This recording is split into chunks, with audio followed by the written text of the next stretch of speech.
हितेश और चेतन को रास्ते से हटाने के बाद मायरा ने जय पर हमला करके उसे बेहोश कर दिया था। काव्या भी मायरा को रोकने में असफल रही और बेहोशी की हालत में जाने लगी थी।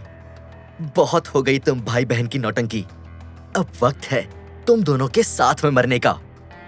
इतना बोलकर मायरा अपने 20 इंच लंबे मेटल के नाखूनों से जय और काव्या की जान लेने ही वाली थी, लेकिन तभी बिजली की रफ्तार से एक किक आई और मायरा को मारकर काव्या और जय से दूर फेंक दिया। मेरे भाई बहन से दूर रहो मायरा, पीछे से एक आवाज आई। जब बेहोश हो रही काव्या ने अपनी धुंधली पड़ती नजरों से देखा तो सामने खड़े शख्स को देखकर वो खुश हो गई। रोहन, तुम आ गए। इतना बोल काव्या बेहोश हो गई। उधर मायरा ने जब देखा कि रोहन ने एक बार फिर उसके प्लान पर पानी फेर दिया तो वो गुस्से से पागल हो गई। अच्छा हुआ तुम आ गए, अब इन सभी में सबसे पहले तुम ही मरोगे। इतना बोल मायरा अपने 20 इंच लंबे मेटल के नाखून जमीन पर रगड़ते हुए रोहन की ओर धीरे धीरे आगे बढ़ने लगी। इस दौरान गुस्से से भरी उसकी कातिल निगाहें लगातार रोहन को घूरे जा रही थी। वहीं रोहन मायरा के साथ साथ अपने आसपास की स्थिति का जायजा ले रहा था। उसने देखा हितेश और चेतन लड़ने की हालत में नहीं है। जय और काव्या दोनों बेहोश हो चुके हैं और रिया एम्बुलेंस के अंदर अकेली है। मतलब अब सारी सिचुएशन रोहन के कंधों पर ही थी। रिया को बचाने के लिए उसे मायरा को हर हाल में रोकना था। रोहन ये सब सोच ही रहा था कि तभी मायरा अपने लंबे नाखूनों को लेकर रोहन के बेहद नजदीक आ गई और उस पर हमला बोल दिया। रोहन ने एरिका से फाइट के दौरान अपना ब्लू स्टोन लॉकेट एक्टिव कर लिया था, इसलिए उसके पास अभी अच्छी खासी एनर्जी थी। यही वजह थी कि वो न सिर्फ मायरा के हमले से बच पाया बल्कि इस पर पलटवार करके एक दो जोरदार किक भी मार दिए। इससे मायरा जमीन पर लुढ़कती हुई दूर जा गिरी और अस्पताल की दीवार को तोड़ती हुई अंदर जा घुसी। लेकिन अगले ही पल गुस्से से तिलमिलाई मायरा ने अस्पताल में रखी लोहे की ढेर सारी बेंचों को उठाया और उसे तोड़ मरोड़ कर एक बड़े से भाले में बदल दिया। अब मायरा ये बड़ा सा भाला लेकर गुस्से में रोहन की ओर दौड़ी। उसने इस भाले को सीधा रोहन के पेट में घुसाना चाहा, लेकिन उस भाले का नुकीला हिस्सा जैसे ही रोहन के पेट के नजदीक आया, रोहन ने उसे एक हाथ से पकड़ लिया। मायरा अपना पूरा जोर लगा रही थी कि यह भाला रोहन के शरीर से आर पार हो जाए। वहीं रोहन भी ऐसा होने से रोकने की पूरी कोशिश कर रहा था। कुछ मिनट तक यही चलता रहा, लेकिन फिर रोहन ने अपना दूसरा हाथ भी उस भाले पर लगाया और उसे मोड़कर उसका नुकीला हिस्सा मायरा की ओर कर दिया। फिर झटके से उस भाले को मायरा की तरफ पुश किया।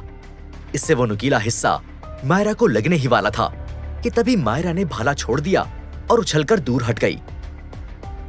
तभी मायरा को एहसास हुआ कि वो उस एम्बुलेंस के बेहद करीब है जिसमें रिया को रखा गया है।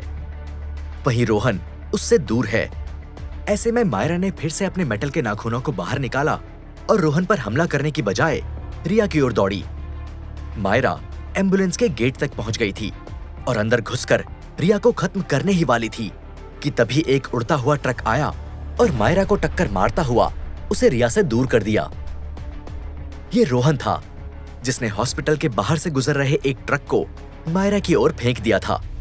उधर मायरा उस ट्रक के नीचे दब गई थी और 1 मिनट के लिए सन्नाटा पसर गया। रोहन को लगा कि अब मायरा का खेल खत्म, इसलिए वो एम्बुलेंस में मौजूद रिया के पास जाने लगा। एम्बुलेंस के स्ट्रेचर पर अभी भी कोमा में लेटी रिया को देख रोहन की आंखें नम हो गई। वो रिया के पास गया और उसका हाथ पकड़कर बोला, और कब तक मुझसे दूर रहोगी रिया? जल्दी से होश में आ जाओ, अब तुम्हारे बिना कुछ भी अच्छा नहीं लग रहा। इतना बोल रोहन की आंखों में से एक आंसू टपक कर रिया के हाथ पर गिर गया। तभी रोहन को अपने सिक्स्थ सेंस से एहसास हुआ कि उसे कोई देख रहा है। ऐसे में रोहन जैसे ही पलटा उसके होश उड़ गए। उसने देखा मायरा जिस बड़े से ट्रक के नीचे दबी पड़ी थी, वो ट्रक हवा में उड़ता हुआ तेजी से उसकी और रिया की ओर आ रहा था। दरअसल मायरा ने अपनी शक्तियों की मदद से उस विशाल ट्रक को हवा में उछालकर रोहन और रिया की ओर फेंक दिया था। इस ट्रक को अपनी ओर आता देखकर रोहन फौरन एम्बुलेंस से बाहर निकला और उसे धक्का देकर दूर सरका दिया। और फिर खुद उस विशाल ट्रक के सामने आकर खड़ा हो गया। अब वो ट्रक जैसे ही रोहन के सामने आया, उसने उसे एक जोरदार पंच मारा। इससे वो ट्रक आगे से पूरी तरह से पिचक गया और वहीं रुक गया। फिर रोहन ने उसी ट्रक को एक जोरदार किक मारी और मायरा की तरफ फेंक दिया, लेकिन मायरा ने ट्रक को अपने हाथों के इशारे से बीच हवा में ही रोक लिया। फिर मायरा ने उस ट्रक को तोड़ मरोड़ कर एक बड़े से हथौड़े में बदल दिया। इसके बाद उसने इस बड़े से हथौड़े को हवा में लहराते हुए रोहन के पीछे लगा दिया। अब मायरा के हाथों के इशारे पर नाच रहा यह विशाल हथौड़ा रोहन को मारने के लिए उस पर बार बार हमला कर रहा था। वहीं रोहन कभी लेफ्ट तो कभी राइट दौड़कर इसके वार से बच रहा था। हथौड़े का ये वार इतना खतरनाक था कि वो जहां जहां जमीन पर पड़ रहा था, वहां वहां एक बड़ा सा गड्ढा हो रहा था।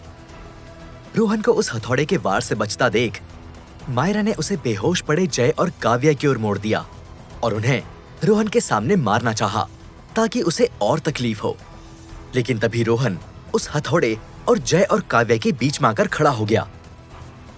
ऐसा करने से वो विशाल हथौड़ा रोहन के सर पर टकराने लगा, लेकिन तभी रोहन ने अपने दोनों हाथ हवा में उठाकर उसे रोक लिया। अब मायरा अपनी शक्तियों से उस हथौड़े को नीचे करके रोहन को मारने की पूरी कोशिश कर रही थी। वहीं रोहन ने उस हथौड़े को रोकने में अपने शरीर की सारी एनर्जी झोंक दी थी। आखिर ये उसके भाई और बहन की जान का सवाल जो था। लेकिन तभी मायरा ने अपनी अगली चाल चलते हुए अपने मेटल के नाखूनों को कई फीट लंबा कर लिया और रोहन पर हमला कर दिया। यह पहली बार था जब मायरा ने अपने नाखूनों को इतना बड़ा किया कि वो 20 फीट दूर खड़े रोहन तक जा पहुंचे। ये मायरा की नई शक्ति थी जो उसने खुद भी अभी अभी डिस्कवर की थी। उधर जब रोहन ने मायरा के इन नुकीले नाखूनों को अपनी ओर आते देखा तो पूरा जोर लगाकर हवा में उछल गया। लेकिन रोहन के हाथों के ऊपर विशाल हथौड़ा था जो उसे लगातार नीचे की ओर दबा रहा था, इसलिए वो ज्यादा ऊपर नहीं उछल पाया और इसके चलते मायरा के नाखून उसके एक पैर में घुसकर आर पार हो गए। इससे रोहन लड़खड़ाकर जमीन पर जा गिरा और वो विशाल हथौड़ा उसके सर पर गिर गया। इससे रोहन को बहुत तेज दर्द हुआ। पैर में गड़े मायरा के नाखून और विशाल हथौड़े की मार, इन दोनों चीजों ने रोहन के शरीर की सारी एनर्जी चूस ली थी। इस कारण रोहन अपने पैरों पर खड़ा नहीं हो पा रहा था। ये देख मायरा को बड़ा मजा आया और वो रोहन को अपने हाथों से मारने का मजा लेने उसके पास आ गई। अब मायरा जमीन पर पड़े रोहन के ऊपर चढ़कर बैठ गई और उसके बाल बेरहमी से पकड़कर बोली, फाइनली मैं अपने भाई मयंक की मौत का बदला ले पाऊंगी। इतना बोल मायरा ने रोहन के चेहरे पर एक के बाद एक कई पंच मारना शुरू कर दिए। कुछ ही मिनटों में रोहन का चेहरा खून से लथपथ हो गया। जब रोहन की पिटाई कर मायरा का मन भर गया तो उसने अब उसे जान से मारना चाहा। इसके लिए उसने अपने मेटल के नाखूनों को बाहर निकाला और हवा में लहराते हुए रोहन की ओर पॉइंट कर दिया। इस दुनिया को अलविदा कहने का वक्त आ गया है रोहन, तुम्हारा खेल यहीं खत्म हुआ। इतना बोल मायरा रोहन के फेस पर अपने नाखून गड़ाकर उसे मारने लगी। लेकिन मायरा के नाखून रोहन के चेहरे को छूते तभी एक जोरदार चीख ने उसे वहीं रोक दिया। रोहन! एक लड़की के अचानक चीखने की आवाज आई। इस चीख को सुनकर रोहन की आंखों से आंसू की एक बूंद बाहर निकल आई। वहीं मायरा ने जब चीख की डायरेक्शन में पलटकर देखा तो उसके होश उड़ गए। ये एम्बुलेंस में लेटी रिया थी जो अभी अभी कोमा से बाहर आ गई थी। कुछ देर पहले जब रोहन ने उसका हाथ पकड़कर उससे बातें की थी और रोहन के आंसू की बूंद उसके हाथ पर टपकी थी, तभी से उसके दिमाग में हलचल शुरू हो गई थी। तब वो भले ही कोमा में थी लेकिन आसपास हो रही सारी बातों को सुन पा रही थी। फिर जब उसने मायरा के मुंह से सुना कि रोहन को वो अब मारने वाली है तो रिया की बॉडी में अचानक तेज हलचल हुई और उसके दिल ने रोहन की चिंता में जोर से चीख मारी और अगले ही पल रिया कोमा से बाहर आ गई। छोड़ दो मेरे रोहन को! एम्बुलेंस में उठकर बैठ गई रिया चिल्लाकर बोली। रिया को कोमा से बाहर आता देख मायरा पहले हैरान हुई लेकिन बाद में खुश हो गई और उसके चेहरे पर शैतानी मुस्कान छा गई। मेरी प्यारी बहना होश में आ गई, ये तो बड़ी अच्छी बात है। तुम्हें बेहोशी की हालत में मारने में वो मजा नहीं आता जो तुम्हारे होश में रहते मारने में आएगा। और जब रोहन तुम्हारी दर्द भरी चीख सुनेगा और तुम्हें अपनी आंखों के सामने मरता देखेगा, तो मेरे दिल को जो तसल्ली मिलेगी वो तुम सोच भी नहीं सकती। इतना बोल मायरा ने रोहन को पहले मारने का इरादा छोड़ दिया और उसके ऊपर से खड़ी होकर रिया की ओर बढ़ने लगी। मायरा ने अपने मेटल के नाखूनों को हवा में लहराया और रिया की ओर जाने लगी। ये देख रिया डर गई।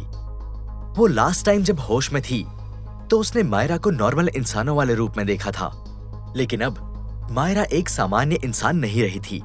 उसकी आंखें और बाल लाल हो चुके थे और उसके हाथों से लंबे लंबे मेटल के नाखून बाहर निकल रहे थे। मायरा, क्या ये सच में तुम हो? ये तुम्हें क्या हो गया? तुम अचानक इतनी बदल कैसे गई? रिया ने डरते हुए पूछा और अपने कदम पीछे करने लगी। अब तुम्हें पूरी कहानी सुनाने का मेरे पास समय नहीं है प्यारी बहना। अभी के लिए सिर्फ इतना जान लो कि मैं भी अब एक सुपर विलन बन चुकी हूं और मेरा अगला शिकार तुम हो। इतना बोल मायरा ने अपने नाखूनों को और बड़ा कर लिया और चेहरे पर एक कातिल वाले एक्सप्रेशंस लेकर रिया की ओर बढ़ने लगी। ये देख रिया डर के मारे और तेज कदमों से पीछे जाने लगी। भाग कहां रही हो प्यारी बहना? इतने दिनों बाद तो होश में आई हो। क्या अपनी इस बहन को प्यार से गले नहीं लगाओगी? इतना बोल मायरा ने अपने तेज नाखूनों वाले हाथ हवा में फैला दिए, फिर दौड़कर रिया के पास गई और उसे गले लगाते हुए रिया की पीठ में गड़ाने लगी। लेकिन अगले ही पल हवा का एक तेज झोंका आया और रिया उसके पास से गायब हो गई। ये देख मायरा भी हैरान रह गई। उसे समझ नहीं आया कि रिया अचानक कहां गायब हो गई। फिर जब उसने दूर नजरें दौड़ाई तो रिया को रोहन की बाहों में पाया। मायरा ने देखा कि रोहन के गले में मौजूद ब्लू स्टोन लॉकेट बड़ी तेजी से चमक रहा था। दरअसल रोहन ने इस लॉकेट की लेवल 2 की एनर्जी को अनलॉक कर लिया था।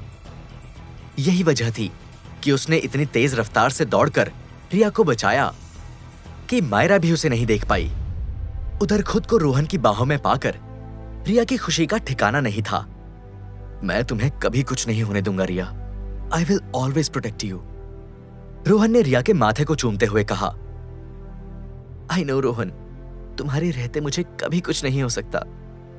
इतना बोल रिया ने रोहन को कसकर गले लगा लिया, फिर उसके होठों को चूमते हुए बोली, I love you so much. मुझे मिस किया? हाँ, बहुत। रोहन ने रिया की आंखों में प्यार से देखते हुए कहा, वाह क्या प्यार है तुम दोनों का। चलो मैं तुम्हारी इस प्रेम कहानी को अमर कर देती हूं, तुम दोनों को एक साथ मारकर। इतना बोल मायरा ने अपने हाथों से इशारा किया और लाइन से खड़ी 10 की 10 एम्बुलेंस को रोहन और रिया की ओर चारों तरफ से फेंक दिया। तो अब क्या होगा आगे? क्या रोहन खूंखार विलेन बन चुकी मायरा से रिया को बचा पाएगा? क्या होश में आने के कुछ देर बाद ही रिया फिर से हमेशा हमेशा के लिए सो जाएगी? जानने के लिए सुनिए सीक्रेट मिलेनियर का अगला एपिसोड। रिया कोमा से बाहर आ गई थी। रोहन इस बात की खुशी मना ही रहा था कि तभी मायरा ने रिया और रोहन के ऊपर अपनी शक्तियों का इस्तेमाल कर हमला कर दिया। मायरा ने वहां खड़ी 10 एम्बुलेंस को चारों डायरेक्शन से एक साथ रोहन और रिया के ऊपर फेंक दिया। इतनी सारी एम्बुलेंस को एक साथ अपनी ओर आता देख रोहन ने रिया को ऊपर हवा में फेंक दिया ताकि सबसे पहले वो इस हमले से बच जाए। फिर जैसे ही चारों ओर से हवा में उड़ती एम्बुलेंस रोहन की ओर आई, उसे कभी किक तो कभी पंच मारकर उन सभी को ऐसे दूर फेंक दिया जैसे वो कोई एम्बुलेंस नहीं फुटबॉल हो। फिर तभी हवा में ऊपर जा रही रिया फिर से नीचे गिरने लगी, जिसे रोहन ने गोद में कैच कर लिया। तुम यहीं रुको रिया, तब तक मैं इस मायरा से निपटता हूं। इतना बोल रोहन ने रिया को गोद से नीचे उतार दिया। संभल कर लड़ना रोहन, मैं तुम्हें खोना नहीं चाहती। इतना बोल रिया ने रोहन के माथे पर प्यार से चूम लिया। डोंट वरी, मुझे कुछ नहीं होगा, रोहन ने रिया को प्यार से गले लगाते हुए कहा और फिर मायरा के सामने जाकर लड़ने के लिए खड़ा हो गया। मायरा, मैंने तुम्हें सुधरने के बहुत मौके दिए, कई बार वार्निंग भी दी, लेकिन तुम्हारी हरकतों को देख लगता नहीं कि तुम कभी सुधरोगी, मेरा और रिया का पीछा छोड़ोगी। इसलिए अब मैं बिल्कुल भी होल्ड बैक नहीं करूंगा। तुमसे वैसे ही लड़ूंगा जैसे एक अनजान दुश्मन से लड़ता हूं। मायरा ने रिया को खुली चेतावनी दी। मैं भी यही चाहती हूं रोहन, कि तुम कोई भी होल्ड बैक ना करो, अपनी फुल पावर से लड़ो, क्योंकि तभी लड़ने का असली मजा आएगा। इतना बोल मायरा ने फिर से अपने मेटल के नाखूनों को कई फीट लंबा किया और रोहन के ऊपर अटैक कर दिया। ये देख रोहन तेजी से इधर उधर मूव करके इस हमले से बचने लगा, लेकिन हैरत अंगेज रूप से मायरा अपने इन नाखूनों को हर डायरेक्शन में बड़ी आसानी से मोड़ रही थी। अब उसके मेटल के नाखून वायर की तरह लचीले बन गए थे और मायरा उन्हें जितना लंबा करना चाह रही थी वो उतने लंबे हो रहे थे। अब रोहन समझ गया कि इधर उधर भागकर बचने से काम नहीं चलेगा, उसे जल्द मायरा के इन नाखूनों से पीछा छुड़ाना होगा। ऐसे में उसने अपने दिमाग के घोड़े दौड़ाना शुरू कर दिए। पहले रोहन ने मायरा के नाखूनों पर पंच और किक मारकर उसे तोड़ने की कोशिश की, लेकिन जब बात नहीं बनी तो उसने आसपास नजरें दौड़ाना शुरू कर दी। तभी रोहन को वो 10 एम्बुलेंस नजर आई जिन्हें मायरा ने रोहन के ऊपर फेंका था। ऐसे में रोहन ने उन सभी एम्बुलेंस को एक साथ एक जगह पर इकट्ठा कर लिया। हालांकि मायरा समझ नहीं पाई कि रोहन क्या करने की कोशिश कर रहा है, इसलिए वो उस पर अपने मेटल नेल से हमला करते रही। मायरा के लचीले नाखून रोहन को मारने के लिए उसे फॉलो कर रहे थे। ऐसे में रोहन उन 10 एम्बुलेंस के इर्द गिर्द घूमते हुए इधर उधर भागने लगा। इससे मायरा के अधिकतर नाखूनों का जाल इन एम्बुलेंस के आसपास बन गया। फिर रोहन इन सभी एम्बुलेंस के बीच एक जगह खड़ा हो गया। ये देख मायरा खुश हुई और रोहन पर नाखून से फाइनल अटैक करने लगी, लेकिन तभी रोहन वहां से भागने के बजाय हल्का सा मुस्कुराया और उसने एम्बुलेंस के पेट्रोल टैंक पर एक जोरदार पंच मार दिया। इससे उस एम्बुलेंस ने आग पकड़ ली और वहां एक बड़ा धमाका हुआ। तभी रोहन वहां से जंप कर दूर चला गया और फिर एक के बाद एक सभी 10 एम्बुलेंस ने आग पकड़ ली और वहां एक के बाद एक कई बड़े धमाके हुए। इन धमाकों की वजह से मायरा के मेटल के बने नाखून पिघलने लगे। इससे मायरा के हाथों तक जा रही नाखूनों की जड़ भी कमजोर पड़ गई। रोहन को बस इसी मौके की तलाश थी। वो फौरन मायरा के ऊपर लपका और अपने सुपर पंच से मायरा के सभी नाखूनों को उखाड़ फेंका। आह! मायरा दर्द से चिल्लाई। उसके नाखूनों से खून की धारा बहने लगी। ये देख मायरा अपना होश खो बैठी। अब उसका गुस्सा 7वें आसमान पर जा पहुंचा था।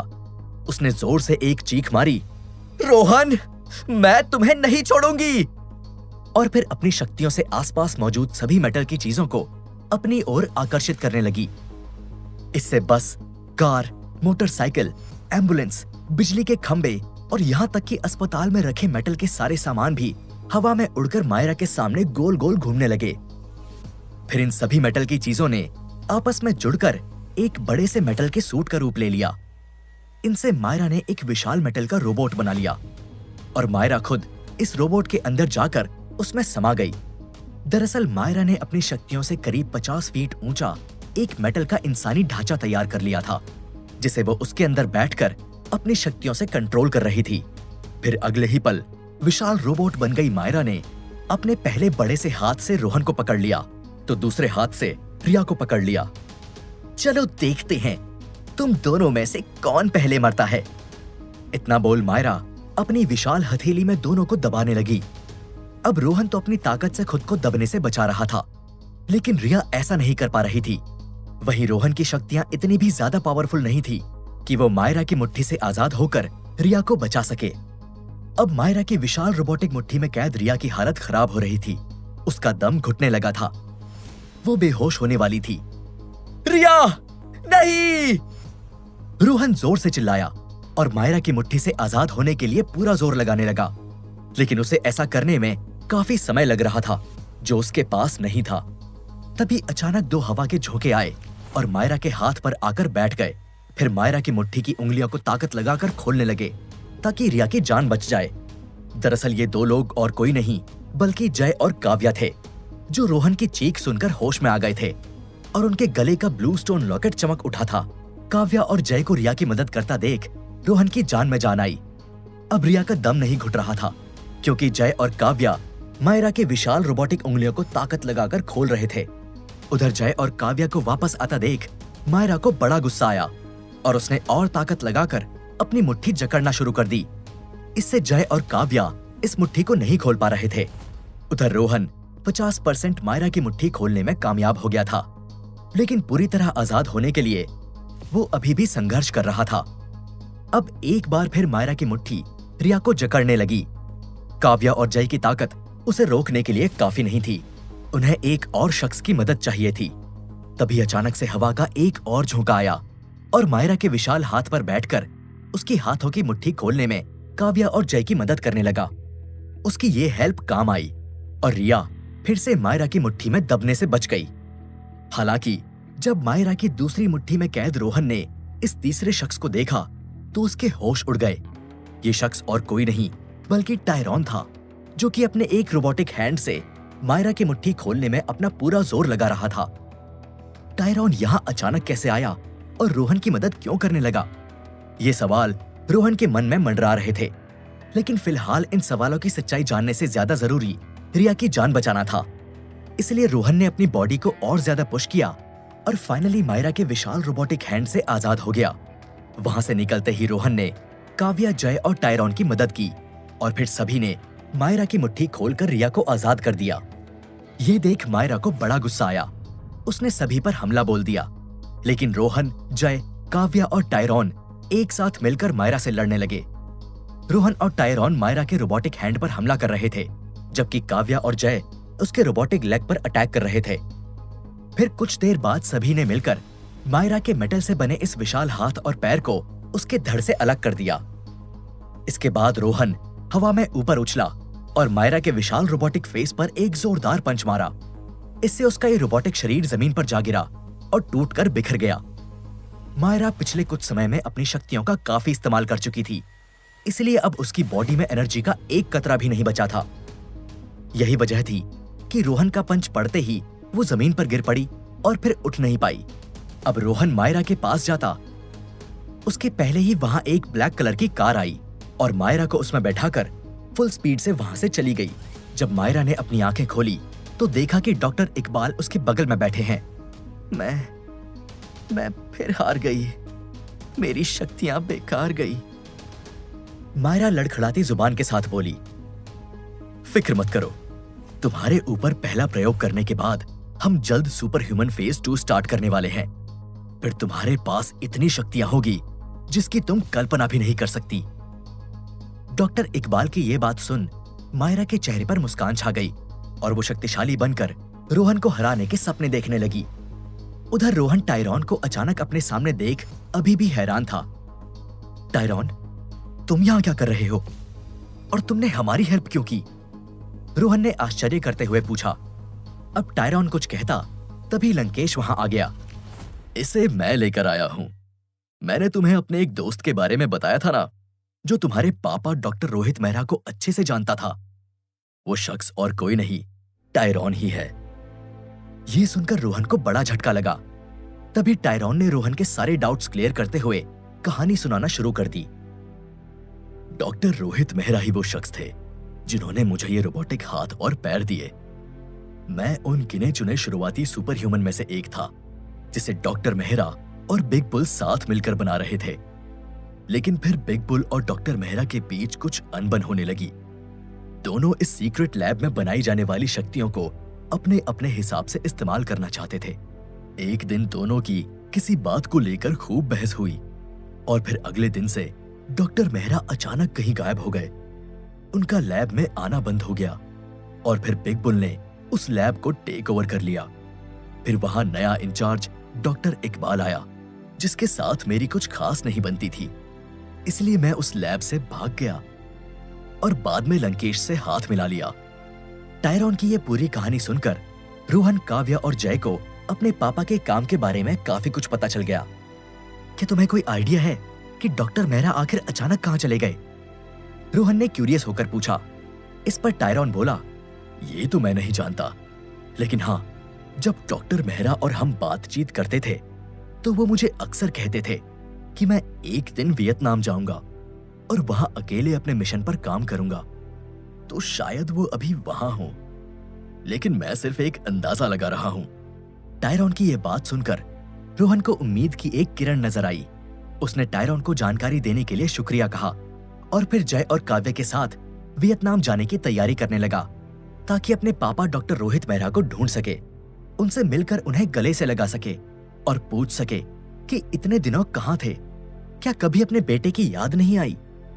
रोहन के मन में पापा को लेकर कई सवाल थे और उन सभी सवालों का जवाब उसे शायद वियतनाम जाकर मिल सकता था। एक हफ्ता बीत गया। फाइट के दौरान घायल हुए रोहन, रिया, काव्या और जय अब फिट हो गए। रिया कोमा में चली गई थी, इसलिए रोहन ने उसे भी अपने पापा की पूरी स्टोरी बता दी। रिया ने भी रोहन के साथ वियतनाम जाने की जिद पकड़ ली। रोहन भी उसे मना नहीं कर सका, क्योंकि रिया उसके साथ रहेगी तो वो उसे ज्यादा अच्छे से प्रोटेक्ट कर पाएगा। हालांकि रोहन ने चेतन और हितेश को सिंगापुर में ही छोड़ दिया था, ताकि वो रिया के बंगले और बिजनेस पर नजर रख सके। फिर अगली सुबह रोहन, रिया, काव्या और जय सिंगापुर से वियतनाम जाने वाली फ्लाइट में बैठ गए। रोहन, तुम्हें क्या लगता है हमें पापा वियतनाम में मिल जाएंगे? काव्या ने रोहन की ओर सवालिया नजरों से देखकर पूछा। इस पर रोहन ने प्लेन की खिड़की से बाहर आसमान की ओर देखा और कहा, मेरा दिल कहता है हमारे पापा अभी जिंदा हैं और हम उनसे जल्द मिलेंगे। पापा, हम आ रहे हैं। तो अब क्या होगा आगे? क्या वियतनाम जाने पर रोहन को अपने पापा मिल जाएंगे? आखिर वहां क्या कर रहे हैं डॉक्टर रोहित मेहरा, और अपने बच्चों को देख कैसा होगा उनका रिएक्शन? जानने के लिए सुनिए सीक्रेट मिलेनियर का अगला एपिसोड। रिया, जय, काव्या और रोहन वियतनाम की फ्लाइट में बैठ चुके थे। जैसे जैसे जहाज वियतनाम की ओर उतर रहा था, वैसे वैसे रोहन के दिल की धड़कन बढ़ रही थी। रोहन के पास ये आखिरी उम्मीद थी जहां वो अपने पिता से मिल सकता था। इसी के साथ शायद रोहन के माथे से अनाथ का टैग भी हट सकता था।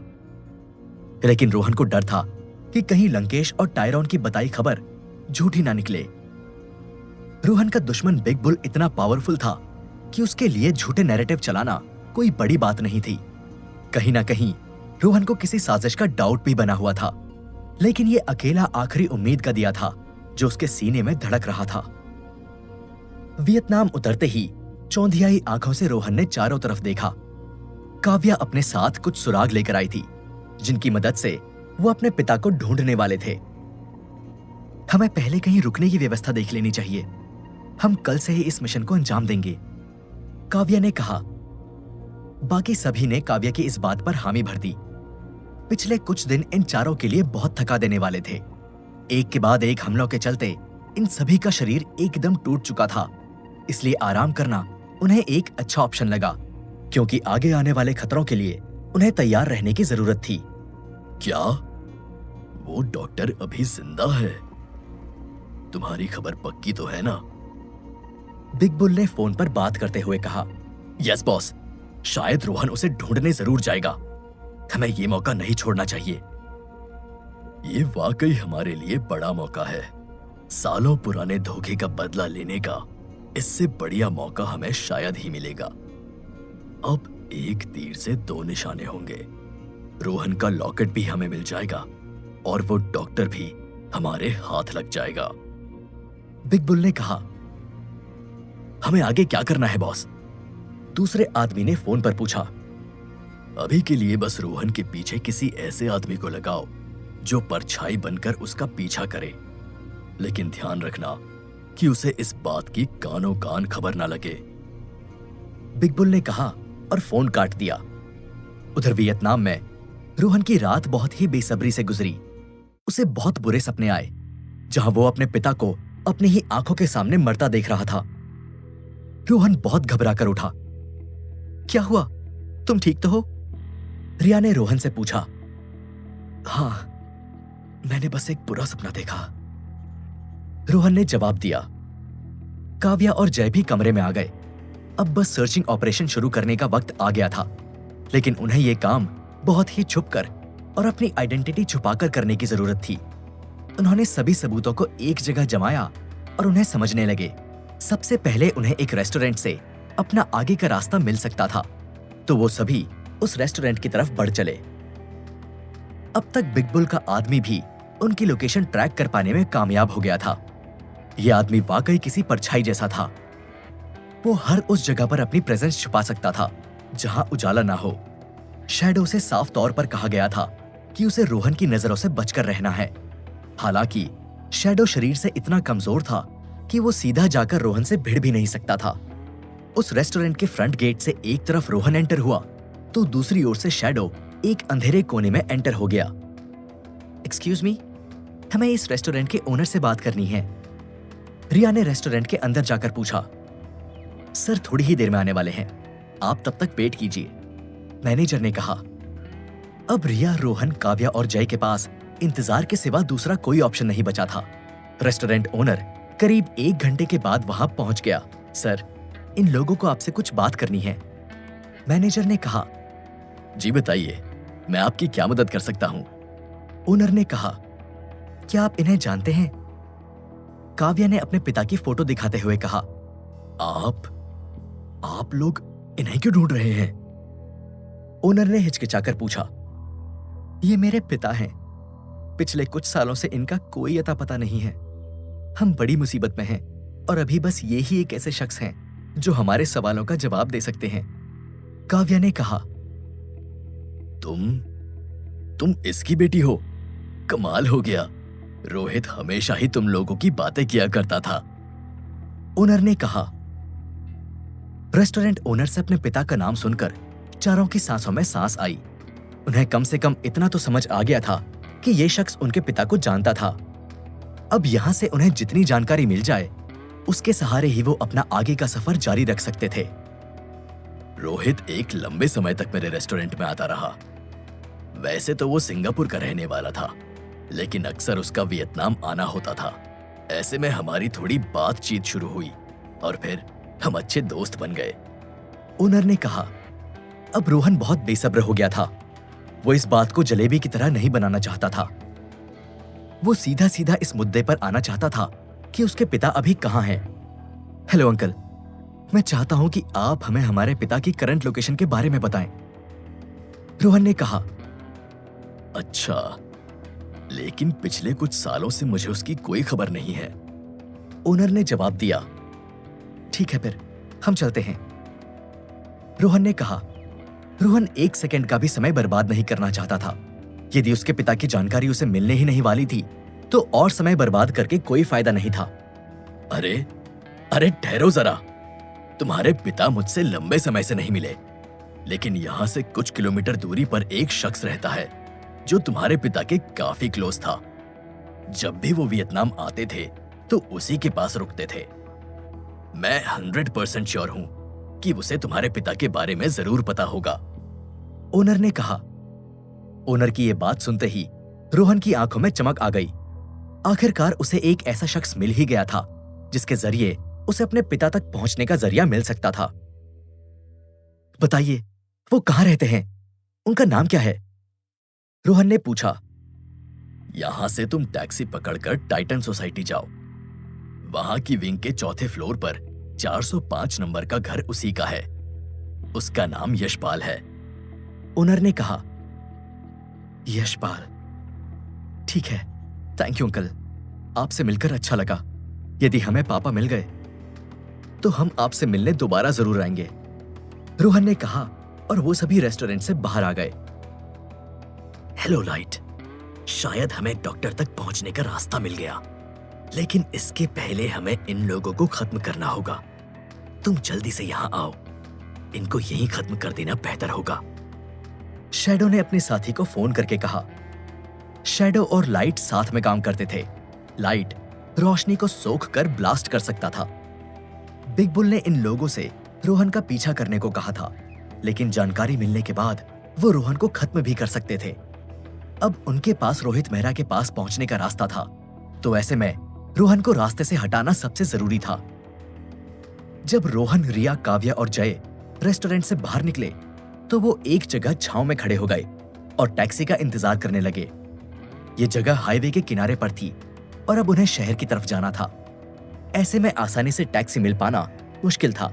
आसपास से ज्यादा लोग भी नहीं गुजर रहे थे।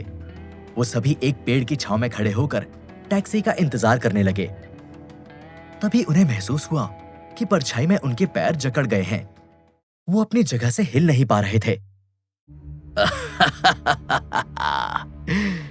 कहो साथियों, कैसा लग रहा है? अब तब तक यही इंतजार करो जब तक मेरा साथी यहां नहीं आ जाता, शैडो ने परछाई से बाहर आकर कहा। असल में शैडो ने उन्हें परछाई से जकड़ लिया था। सिर्फ वो उजाले की गैर मौजूदगी में ही रह सकता था। पेड़ की छांव के कारण उसे उन लोगों को रोकने का अच्छा मौका मिल गया। ये क्या हो रहा है रोहन? हम हिल क्यों नहीं पा रहे? रिया ने घबराकर पूछा। शायद ये बिग बुल का सुपर ह्यूमन है, रोहन ने कहा। सही समझा लड़के, मैं तुम्हारी परछाई को जकड़ चुका हूं। अब जब तक लाइट यहां आकर तुम्हारे चीथड़े नहीं उड़ा देता, यहीं खड़े रहो, शैडो ने कहा। जय और काव्या घबराने की जगह इस पकड़ से बाहर निकलने का रास्ता सोचने लगे। करीब 20 मिनट के अंदर लाइट वहां आ गया। कितनी देर लगा दी भाई? अब इन सभी को एक ही बार में खत्म कर दो। इसके बाद हम इसके बाप को ढूंढकर उसे बॉस के पास ले चलेंगे, शैडो ने कहा। तुम तो बड़े बेसब्र हो रहे हो। खैर ठीक है, यदि हम इन्हें अभी खत्म कर देंगे तो बॉस खुश होकर हमें और ताकतवर बना देंगे। मैं इन लोगों को यहाँ की रोशनी से सारी ताकत लेकर एक ही बार में खत्म कर देता हूँ, लाइट ने कहा और एक पोस्टर बनाकर आसपास की रोशनी से ताकत सोखने लगा। हमें जल्द कुछ करना होगा वरना बहुत देर हो जाएगी, काव्या ने कहा। मेरे पास एक आइडिया है। मैं इस पेड़ के सबसे करीब खड़ा हूं। यदि मैं इस पर अपने कॉन्सेंट्रेटेड पंच से हमला करूं तो इसके पत्ते गिर जाएंगे। शायद तब हम परछाई से धूप में आ जाएंगे, जय ने कहा। तो किस बात की देर है? जल्दी करो वरना ये धूप छांव वाले भाई हमें खाक कर देंगे, रोहन ने कहा। जय ने पिछले 20 मिनट के इंतजार में अपने पंच को तैयार कर लिया था। वो बस शैडो के साथी का इंतजार कर रहा था ताकि वो अपने रास्ते के रोड़ों को एक ही साथ खत्म कर दे। जय ने मौका पाते ही पेड़ पर अपने कॉन्सेंट्रेटेड पंच को मार दिया। पंच पड़ते ही पेड़ के पत्ते झड़ गए और वो लोग परछाई से आजाद हो गए। अब उन्हें उजाले में रहकर ही आगे की लड़ाई लड़नी थी, लेकिन उसके पहले लाइट के हमले को निरस्त करना था। रोहन आजाद होते ही तुरंत हवा में उछला और उसने लाइट पर हमला कर दिया। रोहन जानता था कि यदि लाइट ने एक बड़ा हमला किया तो शायद वो सभी उससे बच नहीं पाएंगे, इसलिए लाइट का हमला रोकना बहुत जरूरी था। अपने साथी को बुरी तरह से लात खाकर दूर गिरता देखकर शैडो भागकर छुप गया। शैडो शरीर से काफी कमजोर था, ऐसे में वो सीधे तौर पर नहीं लड़ सकता था, लेकिन फिलहाल कहीं भी छांव या अंधेरा ना मिल पाने के कारण वो कुछ और कर भी नहीं सकता था। लाइट तुरंत अपनी जगह पर खड़ा हुआ और अपने दुश्मनों की तरफ देखने लगा। रोहन, काव्या और जय के बारे में उसे इंफॉर्मेशन थी कि इनके पास खास ताकत है, लेकिन रिया इनकी कमजोर कड़ी थी, जिसका मतलब साफ था वो रिया को अपनी ढाल बना सकता था। लाइट काफी फुर्ती से रिया की तरफ बढ़ा और उस पर झपटने की कोशिश की, लेकिन इतने में ही काव्या ने उसे एक मुक्का मारकर दूर गिरा दिया। लाइट के सारे पैंतरे तो एक के बाद एक बर्बाद होते जा रहे थे। वो बुरी तरह से पिटकर थक गया था। 1 के मुकाबले 3 की इस लड़ाई में उसकी हार तय हो चुकी थी। यदि अब मेरे पास कोई दूसरा ऑप्शन नहीं है तो मैं तुम सब लोगों को अपने साथ खत्म कर लूंगा, लाइट ने कहा। नहीं नहीं लाइट, ऐसा मत करना, शैडो ने छिपकर कहा। शैडो जानता था कि लाइट क्या करने वाला था। लाइट असल में हमला करते हुए रोशनी सोखने में धीमा था, लेकिन यदि वो चाहे तो सेल्फ डिस्ट्रक्शन से खुद को तबाह करके एक बड़ा धमाका कर सकता था। शैडो नहीं चाहता था कि उसका साथी मरे, लेकिन वो ये भी जानता था कि इस वक्त लाइट के पास जीतने का कोई दूसरा तरीका भी नहीं है। लाइट ने सेल्फ डिस्ट्रक्शन करने का मन बना लिया था। चारों तरफ जोरों से हवा चलने लगी। लाइट का शरीर चमकने लगा।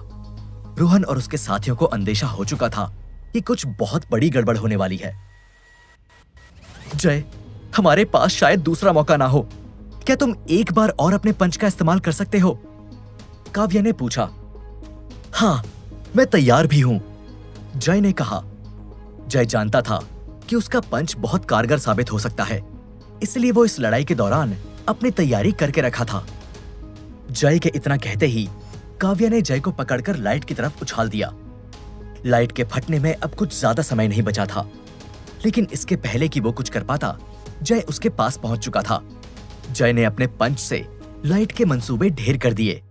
लाइट दूर उछल गया और बेहोश हो गया।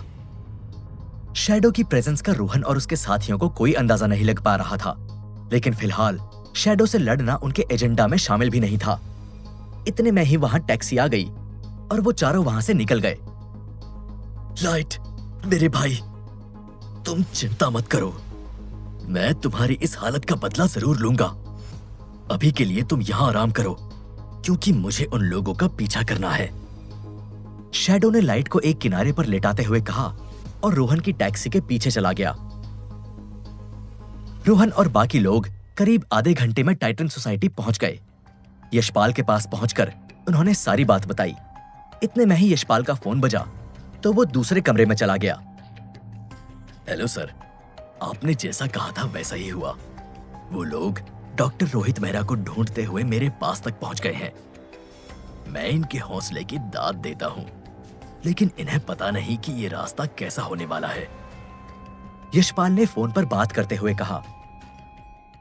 क्या यशपाल बिग बुल से मिला हुआ था? आखिर रोहन और उसके साथी किस नई साजिश का हिस्सा बनने वाले हैं? क्या रोहन अपने पिता को ढूंढने में कामयाब हो पाएगा? रोहन और उसके साथी टाइटन सोसाइटी पहुंचकर यशपाल के घर में दाखिल हो गए। यशपाल की बड़ी सी दाढ़ी और बाल थे जो पक गए थे। यशपाल ने उनका पता ठिकाना पूछा और जैसे ही उसके साथी रोहित मेहरा की बात आई तो वो आगे बात करने को तैयार हो गया, लेकिन वो आगे कुछ बोल पाता उसके पहले ही उसका फोन बज गया। फोन पर संदिग्ध सी बात करने के बाद यशपाल वापस आ गया। हाँ, तो हम कहाँ थे? यशपाल ने पूछा। हम पापा के ठिकाने के बारे में बात कर रहे थे, रोहन ने जवाब दिया। तुम्हारा किसी ने पीछा तो नहीं किया? यशपाल ने पूछा। रास्ते में बस एक रोड़ा आया था, लेकिन हमने उसे दूर कर दिया।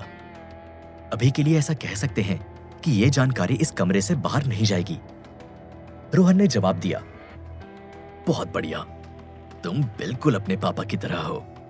वो भी अपनी बातों को लेकर इतने ही श्योर हुआ करते हैं, यशपाल ने कहा। इसका मतलब मेरे पापा जिंदा हैं? रोहन ने गहरी सांस लेकर कहा। अरे हाँ भाई, तुम्हारे पापा जैसे तेज दिमाग वाले इंसान को मारना इतना आसान नहीं है। अपनी सूझबूझ और चालाकी से वो किसी की भी आंख में धूल झोंक सकते हैं। वो एक महान इंसान है और उनके साथ काम करना मेरा सौभाग्य है, यशपाल ने जवाब दिया। यशपाल की कॉन्फर्मेशन के बाद रोहन और उसके साथियों की जान में जान आई। अब इतना तो पक्का हो चुका था कि रोहन के पापा बिग बुल की पहुंच से दूर थे, वरना अभी तक उनका जिंदा बच पाना नामुमकिन की कैटेगरी में आता। बिग बुल जैसे आदमी से बचकर चलना वाकई किसी होशियार इंसान की निशानी थी। तो आप हमें उनकी लोकेशन बता दीजिए, रोहन ने कहा। मैं तुम्हारी बेसब्री अच्छे से समझ सकता हूं, लेकिन तुम्हें थोड़ा धीरे धीरे चलना होगा। ऐसे एकदम से किसी फैसले पर आना ठीक नहीं है। भले ही तुमने कहा कि तुम्हारे पीछे कोई नहीं है, लेकिन जो जानकारी मैं तुम्हें बताऊंगा वो इतनी ज्यादा कॉन्फिडेंशियल है कि उसे यूं ही रिवील करना मेरे लिए मुमकिन नहीं है। इसलिए हम बैठकर थोड़ी देर बात करते हैं और उसी बीच मैं तुम्हें तुम्हारे सारे सवालों के जवाब दे दूंगा, यशपाल ने कहा। रोहन के पास यशपाल की बात मानने के अलावा दूसरा कोई चारा नहीं था, इसलिए वो सभी आराम से बैठ गए। हेलो बॉस, एक बुरी खबर है, शैडो ने कहा। अब क्या गड़बड़ कर दी तुम लोगों ने? बिग बुल ने जवाब दिया। बॉस, लाइट बुरी तरह हार गया। हम दोनों उन लोगों को रोकने में असफल रहे। वो लोग अपनी डेस्टिनेशन पर पहुंच गए हैं, शैडो ने कहा। तुम लोगों के बस का वाकई कुछ नहीं है।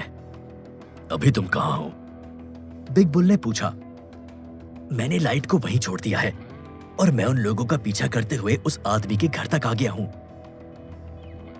लेकिन उनका दरवाजा लगा हुआ है और अंदर की बातें बाहर नहीं सुनाई दे रही, शैडो ने जवाब दिया। तुम अपनी लोकेशन मेरे साथ शेयर करो और उन लोगों के पीछे लगे रहो। वो खुद ही हमें उस डॉक्टर तक पहुंचा देंगे। उनकी लोकेशन पता चलते ही मैं तुम्हारी मदद के लिए कुछ लोग भेज दूंगा। तब तक बिना किसी को खबर लगे तुम अपना काम जारी रखो, बिग बुल ने कहा और फोन रख दिया। एक अजीबोगरीब लैब में कई सारे लोग काम कर रहे थे। बड़े बड़े कांच के चेंबर में कुछ लोगों को एक खास लिक्विड में डुबाकर रखा गया था। ये बिग बुल की नई लैब थी, जहां वो फेज 2 के सुपर ह्यूमंस को तैयार कर रहा था। लैब में कुछ लोग लाशों को उठाकर ले जा रहे थे और उन्हें एक आग की भट्टी में फेंक रहे थे। हमें कुछ नए ताकतवर सिपाही तैयार करने होंगे। पुराने सुपर ह्यूमन अब हमारे किसी काम के नहीं रहे। मैंने जो नया फॉर्मूला बनाने को कहा था वो तैयार हो गया। बिग बुल ने एक लैब में खड़े होकर कहा, सर, हमारी रिसर्च पूरी हो चुकी थी और हमने लोगों पर एक्सपेरिमेंट करना भी शुरू कर दिया था, लेकिन ये सॉल्यूशन पिछली बार से भी ज्यादा खतरनाक है। पिछली बार बस लोगों में पावर के साथ कुछ डिफेक्ट आए थे, लेकिन इस बार उन्हें अपनी जान से ही हाथ धोना पड़ रहा है। एक साइंटिस्ट ने कहा, तुमसे जितना पूछा जाए बस उसका जवाब दो। किसी की जान से मुझे कोई मतलब नहीं है। लोग मरते हैं तो मरने दो, लेकिन मुझे मेरी एक ऐसी आर्मी चाहिए जिसकी मदद से मैं इस दुनिया पर राज कर सकूं। बिग बुल ने गुस्से में कहा, जी सर, फेज 2 के कुछ सुपर ह्यूमन तैयार हो गए हैं। अभी वो बफर में हैं। आप जब चाहें उन्हें मिशन पर भेज सकते हैं। साइंटिस्ट ने कहा, बहुत बढ़िया, अपना काम जारी रखो। मुझे और सुपर ह्यूमंस की जरूरत होगी। अभी के लिए इन 4 से मेरा काम बन जाएगा। बिग बुल ने खुश होकर कहा और वहां से चला गया। रोहन से बात करते करते यशपाल को ऐसा एहसास हुआ कि शायद बाहर कोई है, तो वो बाहर की तरफ आया। हालांकि वहां अंधेरा था और किसी की कोई आहट नहीं थी, तो वो वापस अंदर आ गया, लेकिन उसके मन का शक गया नहीं। चलो हम कहीं बाहर चलते हैं, मुझे बड़ी जोरों की भूख लगी है। यशपाल ने कहा, आप बात को इतना घुमा क्यों रहे हैं? आपको नहीं लगता कि यदि हमें देरी हुई तो कुछ गड़बड़ ना हो जाए? हमारा पाला बिग बुल से है और उसकी पहुंच से बचना इतना आसान नहीं है। रोहन ने कहा, रोहन बेटा, मुझे सब पता है। शायद बिग बुल को मैं तुमसे बेहतर जानता हूं। यशपाल ने कहा, तो फिर आपको यह भी पता होगा कि वो सुपर ह्यूमंस बना रहा है? रोहन ने पूछा। हाँ, और मुझे यह भी सुनने में आया है कि वो सुपर ह्यूमंस का फेज 2 शुरू कर चुका है, जिसका मतलब एकदम साफ है कि अभी तक तुमने जिन भी लोगों का सामना किया है, आने वाला खतरा उससे बहुत भयानक होने वाला है। तभी मैंने शुरू में ही तुमसे कहा था कि हमें किसी भी तरह की कोई जल्दबाजी नहीं करनी चाहिए। हमारा हर कदम पूरी सावधानी से रखा जाना चाहिए। अब अभी चलो कुछ बाहर खाकर आते हैं। यशपाल ने कहा और बाहर जाने के लिए तैयार हो गया। रोहन को बिग बुल की इतनी सीक्रेट जानकारी सुनकर हैरानी हुई। ऐसे में अब यशपाल की बात काटना रोहन को ठीक नहीं लगा। वो सभी समुद्री इलाके की तरफ एक बढ़िया से रेस्टोरेंट में खाना खाने चले गए। शैडो अभी भी उनका पीछा कर रहा था, लेकिन अब चारों तरफ रोशनी बिखरी होने के कारण वो उन लोगों तक अपने कान नहीं पहुंचा पा रहा था। रोहन और बाकी लोग शांति से बैठकर अपना लंच एंजॉय कर रहे थे। तभी उन्हें एक धमाके जैसी आवाज सुनाई दी। रिया आवाज सुनकर बहुत घबरा गई। पिछले कुछ दिनों में खतरा इतना ज्यादा बढ़ चुका था कि हल्की सी आहट भी रिया का दिल दहला देती थी। उनके ऊपर खतरा कम होने की बजाय लगातार बढ़ता ही जा रहा था। रोहन को लगा जैसे बिग बुल का कोई सुपर ह्यूमन फिर से उन पर हमला करने आ गया था। तभी उन्हें एक औरत के चीखने की आवाज आई। कोई है?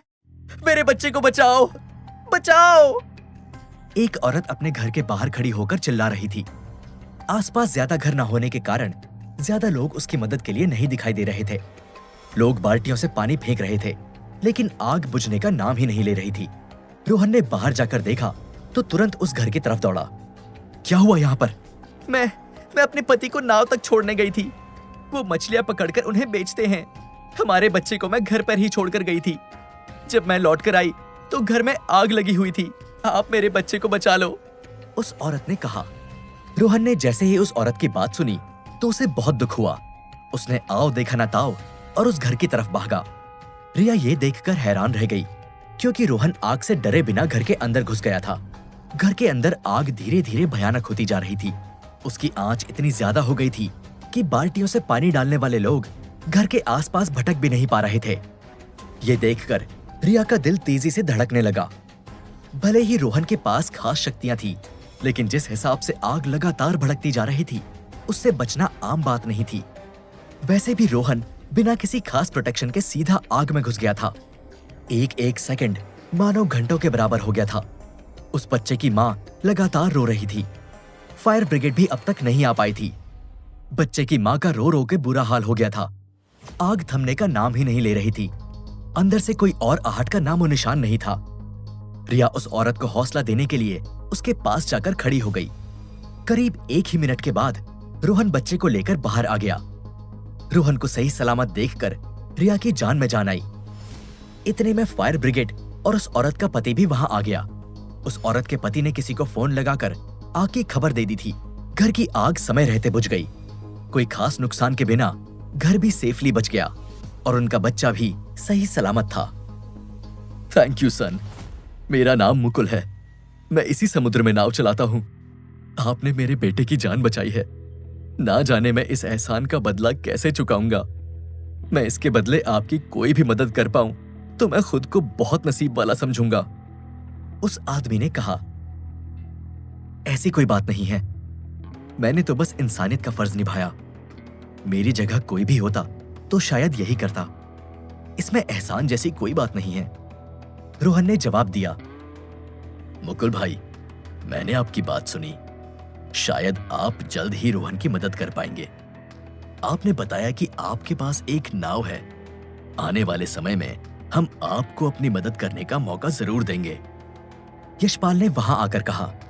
यशपाल की बात सुनकर रोहन को एक इशारा मिला कि उसके पिता से मिलने का रास्ता पानी से होकर गुजरता है। अब रोहन का पेशेंस जवाब दे रहा था। इसके बाद वो लोग वापस अपने अपार्टमेंट की तरफ चल पड़े। रोहन, सिर्फ तुम मेरे साथ आओ, यशपाल ने रोहन से कहा और उसे दूसरे कमरे की तरफ ले गया। रोहन भी बिना सवाल किए यशपाल के पीछे पीछे चला गया। यशपाल ने अपनी अलमारी में से एक ढक्कन खोला जिसमें एक खुफिया डिवाइस लगी हुई थी। उसमें अपनी उंगली लगाते ही अलमारी का एक हिस्सा खुल गया और उसके अंदर एक कमरा दिखाई देने लगा। यशपाल और रोहन दोनों कमरे के अंदर चले गए। ये कौन सी जगह है? रोहन ने पूछा। बेटा, हमारी जान पर कभी भी खतरा मंडरा सकता है। इसके लिए मैंने ये कमरा डिजाइन किया है। यहाँ किसी भी तरह की कोई डिवाइस या ट्रैकर काम नहीं करता। इस कमरे पर किसी भी हथियार से हमला किया जाए तब भी अंदर कोई नुकसान नहीं होता। और तो और यहाँ किसी भी तरह की सुपर स्ट्रेंथ भी काम नहीं कर सकती। यशपाल ने जवाब दिया, तो हम इस कमरे में क्यों आए हैं? कहीं आपको मेरे साथियों में से किसी पर कोई शक तो नहीं? रोहन ने पूछा। नहीं बेटे, ऐसी कोई बात नहीं है, लेकिन शायद तुम्हें महसूस नहीं हुआ हो, पर कोई हमारा पीछा कर रहा है। वो किसी साए की तरह हमारे पीछे है। इसी वजह से मैं तुम्हें इस कमरे में लेकर आया। अब मैं तुम्हें जो भी बताने वाला हूं उसे बस अपने तक ही रखना, यशपाल ने कहा। यशपाल को पहली बार ही एहसास हो गया था कि कोई रोहन के पीछे पीछे उसके घर तक आ चुका है। तुम्हारे पिता एक रिमोट आइलैंड पर हैं, जहां उन्हें कोई नहीं ढूंढ सकता। वहां पहुंचने का रास्ता कई कठिनाइयों से भरा है और यदि कोई वहां पहुंच भी जाए तो उन्हें ढूंढना भी आसान नहीं है। हमने जिस आदमी की आज मदद की, उसकी नाव से हम कल सुबह वहां के लिए निकलेंगे, लेकिन हम उसे ठीक उस आइलैंड पर नहीं लेकर जा सकते। इसलिए आज हमें तैराकी का कुछ सामान लेकर आना होगा। बचा हुआ कुछ रास्ता हमें तैरकर ही पार करना होगा, यशपाल ने प्लान बताते हुए कहा। इसके बाद दोनों कमरे के बाहर आ गए। किसी ने कोई बात नहीं की। इसके बाद वो लोग तैराकी का सामान लेने निकल गए और उस मछुआरे को उन्होंने अगले दिन निकलने की बात कह दी। अगले दिन सुबह होते ही वो लोग रिमोट आइलैंड की तरफ निकल गए। बॉस, वो लोग कहीं के लिए रवाना हुए हैं, शैडो ने कहा। तुम्हारे पास मेरे कुछ लोग पहुंच गए होंगे, तो तुम उनका पीछा जारी रखो। जैसे ही तुम वहां पहुंच जाओ तो मुझे अपनी लोकेशन भेज देना, बिग बुल ने कहा। इसके बाद शैडो और 4 सुपर ह्यूमंस एक दूरी बनाकर रोहन की नाव के पीछे जाने लगे। जिस रास्ते से रोहन और बाकी लोग जा रहे थे, वो रास्ता धीरे धीरे संकरा होता जा रहा था। एक पॉइंट ऐसा आया जब उन्हें रास्ता बंद मिला। उनकी नाव इतनी रफ्तार में थी कि उसे तुरंत रोक पाना नामुमकिन हो गया था। उनकी नाव थोड़ी ही देर में टकराने वाली थी। क्या रोहन और उसके साथियों की नाव टूट जाएगी और उनका सफर यहीं खत्म हो जाएगा? क्या रोहन अपने पिता से बिग बुल की सच्चाई जान पाएगा? नाव बस टकराने की कगार पर आ गई थी।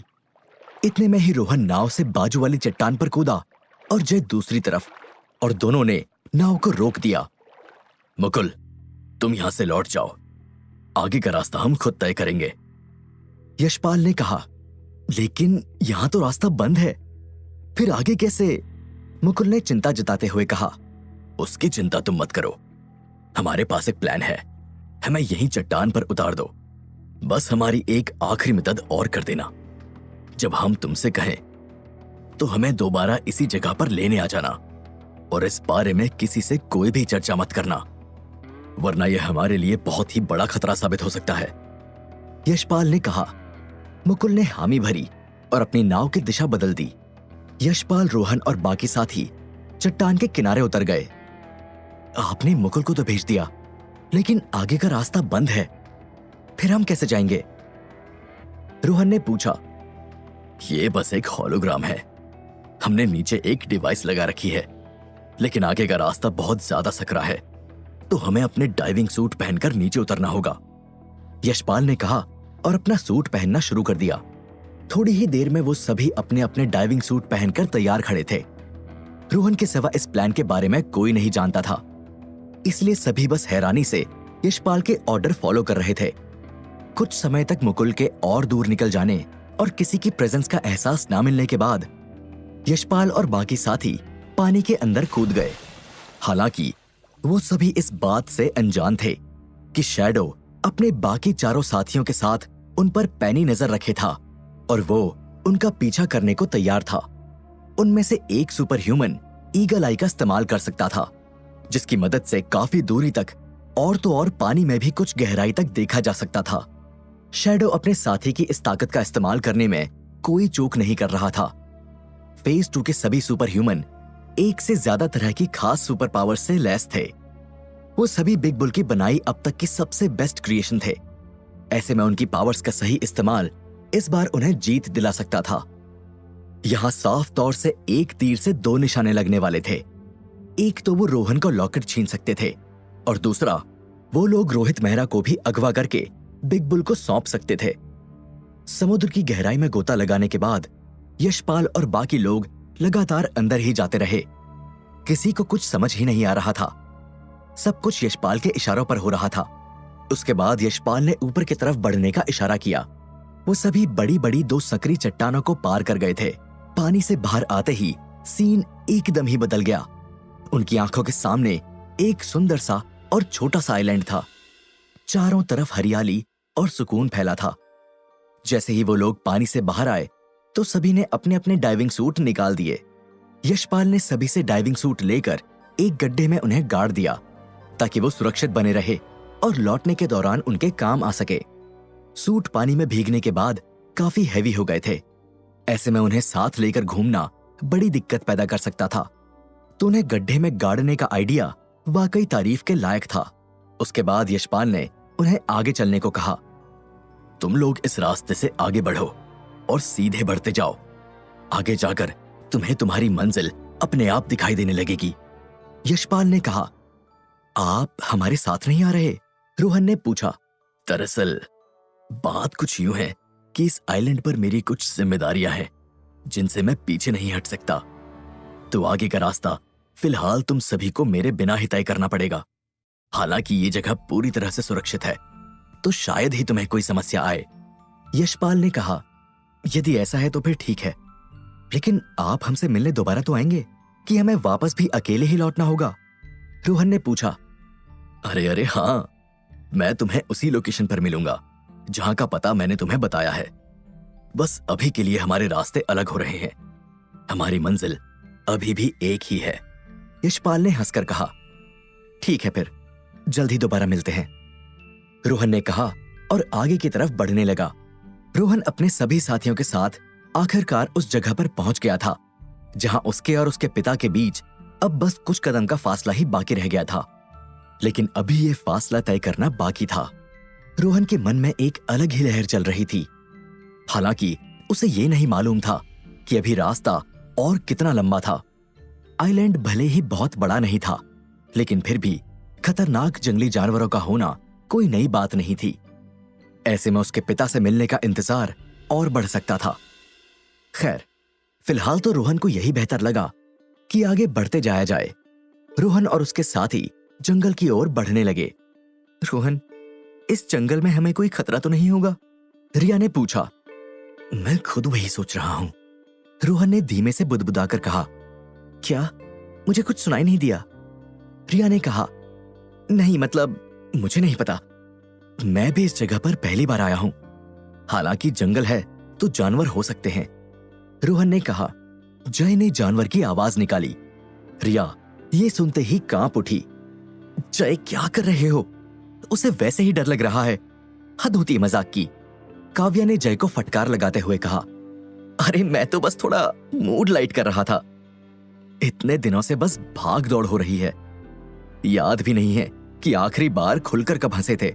जहां देखो वहां कोई ना कोई हमारी जान का दुश्मन बना हुआ है, जय ने अफसोस के साथ कहा। तुम लोग भी कहां की बातों में लग गए। चलो, हमें आगे भी चलना है। रात होने से पहले पहले हमें ये जंगल पार करना होगा, रोहन ने कहा। सभी ने रोहन की बात में हामी भरी और आगे बढ़ने लगे। रिया कसकर रोहन का हाथ पकड़े हुए थी। जंगल में यदि एक पत्ती भी चरमरा जाए तो रिया डर से सहम जाती थी। जय रास्ते में चलते चलते रिया की टांग खींचने का कोई मौका नहीं छोड़ रहा था। जय, तुम सुधरोगे नहीं। मैंने तुमसे कहा ना, उस बेचारी की जान बख्श दो, क्यों उसके पीछे पड़े हो? काव्या ने फटकार लगाकर कहा। आपको बहुत मजा आ रहा है ना? देखना, मैं इसका बदला जरूर लूंगी। अभी तो हमें काफी दूर तक चलना है, रिया ने कहा। हो ले, प्यारी रिया बदला लेगी। ठीक है बच्चा, ले लेना बदला, जय ने रिया को चिढ़ाते हुए कहा। दोपहर लगभग खत्म होने को थी, लेकिन रास्ता खत्म होने का नाम ही नहीं ले रहा था। वो लोग कितनी देर से यहां से वहां बस भटक रहे थे, लेकिन जंगल इतना घना था कि उसका कोई और छोर तक नहीं दिख रहा था। अचानक ही जय को अपने कंधों पर कुछ महसूस हुआ। क्या रिया, ये छोटी मोटी शाखों से मुझे डराना चाहती हो? जय ने कहा और अपने कंधे पर रखी चीज को पकड़ लिया। मैंने कुछ नहीं किया, रिया ने जय के बगल में आकर कहा। रिया को अपने बगल में देखकर जय हैरान हो गया। उसके बाद उसने अपने हाथ में पकड़ी चीज को देखा। वो एक सांप था। सांप को फुफकारता देखकर जय की जान गले में अटक गई। उसने तुरंत सांप को फेंका और घबराकर आगे बढ़ा। कैसा लगा? अब समझ में आया ना कि डर क्या होता है? रिया जोर जोर से हंसने लगी। बाकी सब भी जय को घबराया हुआ देखकर हंसने लगे। माहौल थोड़ा खुशनुमा हो गया था। इतने दिनों से लगातार खतरों का सामना करते हुए वो सब भी हंसना बिल्कुल भूल सा गए थे। उस छोटे से सांप ने उनकी हंसी को वापस ला दिया था। हालांकि ये हंसी ज्यादा देर तक नहीं रही। कहते हैं ना कि हर खुशी के बदले गम भी साथ में आता है। जय अपने साथियों की तरफ मुंह करके उल्टे पांव भाग रहा था। तभी उसका पैर किसी चीज पर पड़ा। एक चरमराहट भरी आवाज आई और जय के पैरों के आसपास का हिस्सा टूटकर झड़ गया। जय एक गड्ढे में गिरने लगा, जिसके नीचे बड़े बड़े कांटे लगे हुए थे। जय! काव्या डरकर गड्ढे की तरफ भागी। गड्ढे में काफी धूल उड़ रही थी। जय कहीं दिखाई नहीं दे रहा था। नीचे जानवरों की लाशों से बदबू ऊपर की तरफ उठ रही थी। इतना तो साफ हो गया था कि यह किसी तरह का ट्रैप था, जिसे जानबूझकर इस रास्ते में बनाया गया था, ताकि दुश्मनों के साथ साथ कुछ बड़े जानवर भी इसमें फंस जाएं।